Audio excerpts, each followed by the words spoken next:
家己草草戏剧节今年是17年啊，对3月中开始有上百场的戏剧音乐演出。主办单位也以上加美满做主题，要来讲这17岁少年家啊，要变做大人进前的心声。我要当歌手，我要当平凡人。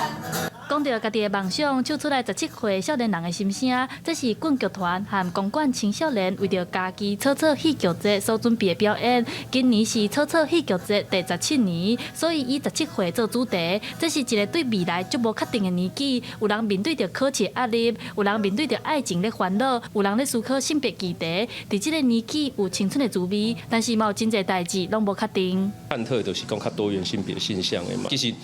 这个世界其实咱发展到这个阶段，大家可能有无同的意见。哦，对我来讲，这嘛是一种以上与未满嘛。我们乐团就是我是一个乐团嘛，然后我们就是有参加很多比赛这样，但是都屡屡落败，没有得名这样。然后之后那时候就会有一种，我已经蛮努力的在做我现在在做的事情，但是没有获得一个大家眼光上的肯定。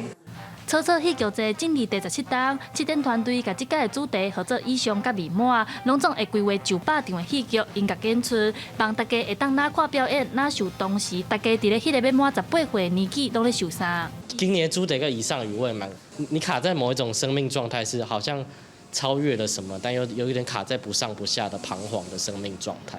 草草戏剧节是家己在地剧团、棍剧团主办，草草戏剧节嘛是家己上大规模的民间主办国际艺术节。今年会伫3月10号开始连续9天的演出，和较早较无同的所在是，即届有分做外野甲内野2区。家己市政府表示会伫外野提供囡仔免费的走跳空间，希望家长带囡仔斗阵来参加。记者陈阿选、柯敏哲台北报道。